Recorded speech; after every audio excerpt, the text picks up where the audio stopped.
Son of Bihar के नाम से मशहूर मनीष कश्यप को दिल्ली के सांसद मनोज तिवारी का प्रचार प्रसार करना महंगा पड़ गया, क्योंकि मनोज तिवारी का प्रचार प्रसार जो सोच के मनीष कश्यप ने किया था, कहीं न कहीं उनके सोच पे, उनके मंसूबे पे अब पानी फिरता हुआ नज़र आ रहा है कि 2024 लोकसभा चुनाव के दौरान मनीष कश्यप न सिर्फ मनोज तिवारी के चुनावी सभा में जा रहे थे, बल्कि उनके चुनावी सभा में उनके साथ साथ थे। रात के 2-2 बजे तक उनके साथ प्रचार प्रसार करते थे। अब ये साफ साफ ऐसा दिख रहा है कि मनोज तिवारी और मनीष कश्यप के बीच कहीं न कहीं अंदरूनी विवाद, जो भाईचारा था, जो आपसी प्रेम था, जो आपसी सौहार्द था, वो कहीं से न कहीं से अब साफ साफ टूटते हुए दिख रहा है। मतलब इन दोनों के बीच क्लेश की उस स्थिति उत्पन्न हो गई है, या फिर यूं कहें कि इन दोनों के बीच आपसी वैमनस्यता की स्थिति उत्पन्न होते हुए साफ साफ दिख रही है।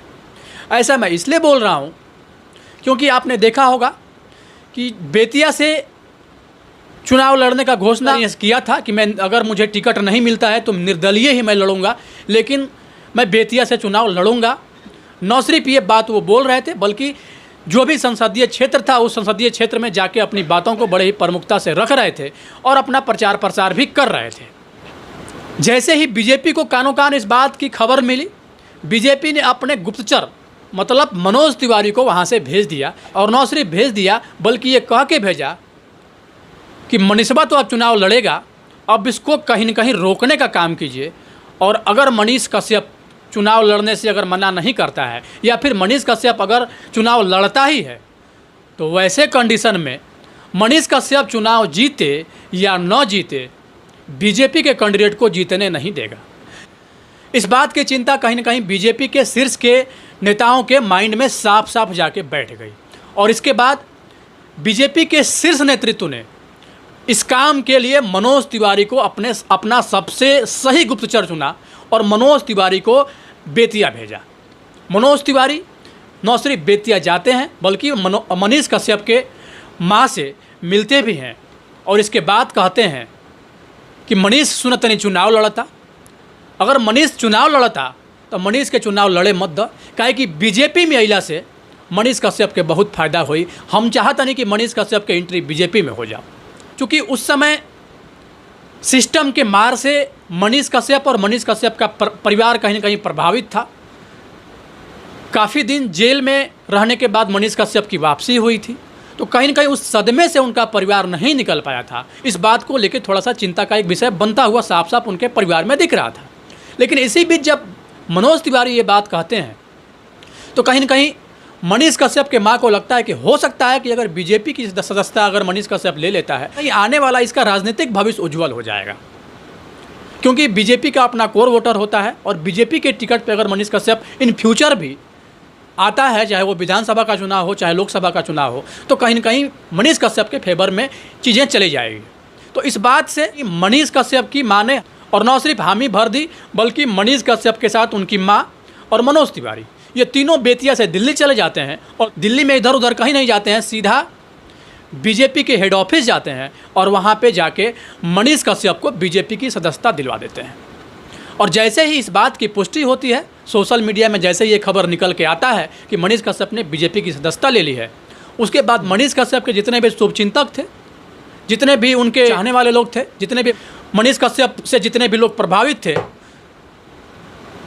उनको साफ साफ लगा कि अरे मनीष कश्यप ने ये क्या कर दिया। जो मनीष कश्यप आज से 5 दिन पहले बेतिया लोकसभा चुनाव का जो क्षेत्र था, वहाँ पे आके ये बोलता था कि हम आपके लिए खड़ा हैं, हम आपके दुख दर्द में खड़ा है, और कहीं न कहीं निर्दलीय ही लड़ेंगे अगर मुझे किसी पार्टी से टिकट नहीं मिलता है तो। चूँकि जब बीजेपी से भी टिकट मनीष कश्यप को नहीं मिला, तो फिर मनीष कश्यप ने इस बात की घोषणा कैसे कर दी कि हम चुनाव ही नहीं लड़ेंगे, क्योंकि जैसे ही बीजेपी की सदस्यता लिए उसके तुरंत बाद मनीष कश्यप वहाँ से घोषणा कर दिए, डिक्लेयर कर दिए कि हम अब चुनाव लड़ेंगे ही नहीं। वो बीजेपी के चाल को नहीं समझ पाए, वो इस बात को नहीं भांप पाए कि कहीं न कहीं बीजेपी अपने कैंडिडेट को वहाँ से निकालने के लिए सारा प्रोपेगेंडा अपनाई थी। संजय जायसवाल जो उनके सांसद थे, वो दोबारा से फिर से वहाँ से जीत जाएं, इस बात को ध्यान में रखते हुए बीजेपी के शीर्ष नेतृत्व ने ये सोचा कि अगर मनीष कश्यप को हम नहीं रोकते हैं तो अगर मनीष कश्यप वहाँ से निर्दलीय कैंडिडेट ही अगर खड़ा हो जा रहा है, भले वो जीते या नहीं जीते, बीजेपी के कैंडिडेट को हरा जरूर देगा। और बीजेपी है कहीं ना कहीं माइंड से गेम खेलती है, और मनीष कश्यप इस बात को नहीं भाप पाए। लेकिन ऐसा बताया जा रहा है, सूत्रों के हवाले से ये खबर भी निकल के आ रही है कि मनीष कश्यप ऐसे ही नहीं गए थे बीजेपी में, उनका भी कुछ ना कुछ मांग था, कुछ ना कुछ डिमांड था, और कुछ ना कुछ कमिटमेंट करवा के वो गए थे। और कमिटमेंट ये था कि अगर बीजेपी की सरकार बनती है, अगर नरेंद्र मोदी दोबारा फिर से भारत के प्रधानमंत्री होते हैं, और अगर मैं बीजेपी की सदस्यता लेता हूँ, तो हमें आने वाले समय में एमएलसी का टिकट चाहिए। इस बात पे कहीं न कहीं मनोज तिवारी हामी भी भर देते हैं, और हामी भरने के बाद जैसे ही चुनाव प्रचार प्रसार उनका प्रारंभ होता है, मनोज तिवारी मनीष कश्यप का यूज करते हैं पूरे चुनावी सभा के दौरान। और न सिर्फ यूज करते हैं, जब चुनाव वो जीत जाते हैं, जीतने के बाद तू चल और मैं आया। मतलब जब चुनाव का समय था उस समय साथ साथ चलते थे मनोज तिवारी, और जैसे ही चुनाव मनोज तिवारी जीत जाते हैं, इसके बाद उनके पास एक नीति आ गई, तू चल मैं आया। मतलब कि तुम आगे बढ़ो, मैं पीछे से आ रहा हूँ। इसका मतलब साफ साफ है कि अब मैं तुमको नेगलेक्ट करता हूँ, अब मुझे तुमसे कोई मतलब नहीं है। और ये चीज़ साफ साफ होते हुए दिख भी रहा है। अभी कुछ दिन पहले, मतलब जुलाई मंथ की ही ये बात है, मनीष कश्यप का 4 फेसबुक अकाउंट हैक हो गया था, जिसमें चारों उनका ऑफिशियल फेसबुक अकाउंट था। चारों फेसबुक अकाउंट से कहीं ना कहीं उनकी रेवेन्यू जनरेट होती है, और कहीं ना कहीं जब सोर्स ऑफ अर्निंग ही किसी पर्सन का ख़त्म हो जाए, तो जाहिर सी बात है कि वो इंसान टेंशन में आएगा।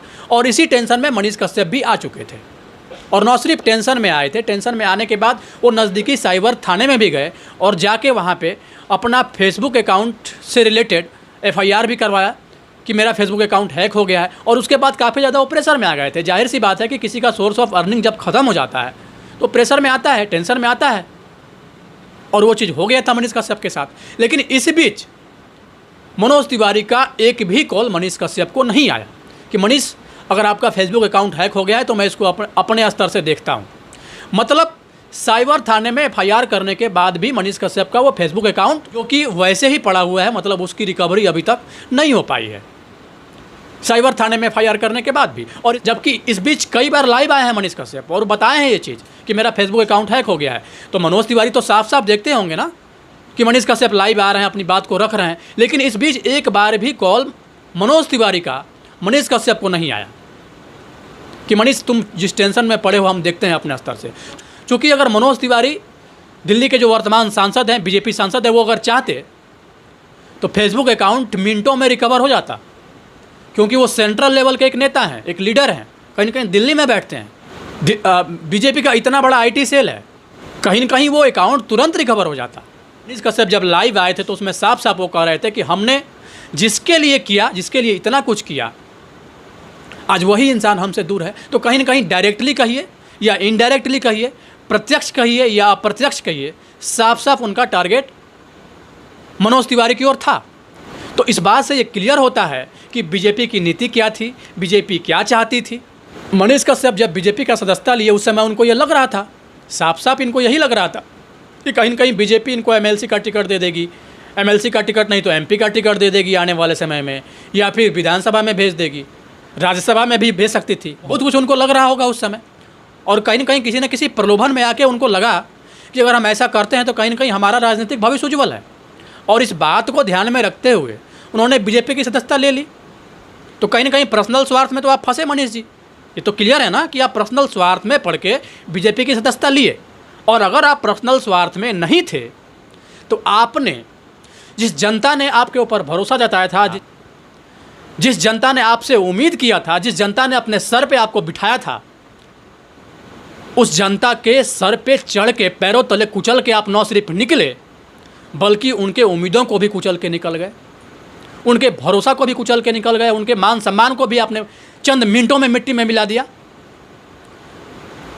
कहीं ना कहीं अगर ये तो पर्सनल स्वार्थ ही था, ये साफ साफ क्लियर हो रहा है। लेकिन बीजेपी अगर मनीष कश्यप को नेता मानती, बीजेपी अगर मनीष कश्यप को एज ए लीडर प्रस्तुत करती बिहार में, तो कहीं ना कहीं मनीष कश्यप आज पत्रकारिता नहीं कर रहे होते। क्योंकि आप जान लीजिए कि पार्टी का एक प्रोटोकॉल होता है, उस प्रोटोकॉल के अंडर में ही रह के आपको काम करना होता है। और कोई भी जो किसी राजनीतिक पार्टी में जुड़ा हुआ है वो पत्रकारिता नहीं करता है, ये भी बात आप क्लियर जान लीजिए। तो मनीष कश्यप का बीजेपी का सदस्य होते हुए भी पत्रकारिता करना इस बात को जताता है, दिखाता है, बताता है और लोगों को एहसास भी करवाता है कि कहीं न कहीं बीजेपी मनीष कश्यप को लेके अपने मन में किस प्रकार की भावना लेके चल रही है। मतलब उनको एज ए लीडर बिहार का वो देख ही नहीं रही है। बीजेपी मनीष कश्यप को नेगलेक्ट करके साफ साफ चल रही है। बाकी देखना है, तमाम तरह की चीज़ें हो रही है, तमाम तरह की बातें हो रही है, आरोप प्रत्यारोप शुरू हो रहा है। हालांकि बहुत लोग बहुत तरह का बात भी बोल रहे हैं। कुछ लोग ये भी बोलते हैं कि सन ऑफ बिहार मनीष कश्यप नहीं है बल्कि सन ऑफ बीजेपी है। बहुत लोग चंदा चोर बोलता है। तमाम तरह के उपनामों से भी मनीष कश्यप को लोग संबोधित करते हैं। राजनीति में ऊँट कब किस करवट बैठ जाएगा ये हम नहीं कह सकते हैं, क्योंकि जब बिहार के सीएम का ही जब गारंटी नहीं है कि कब वो इधर रहेंगे कब उधर चले जाएंगे, तो मनीष कश्यप ही हैं। तमाम तरह की बातें होंगी, आरोप और प्रत्यारोप का भी दौर ऐसे ही चलेगा।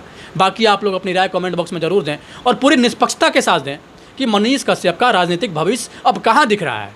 क्या उनको एज ए लीडर आना चाहिए आगे, या फिर पत्रकारिता में ही वो ठीक है। अपनी राय कमेंट बॉक्स में ज़रूर दें। बहुत बहुत धन्यवाद, आप लोग जुड़े हुए थे जनतक न्यूज़ के साथ।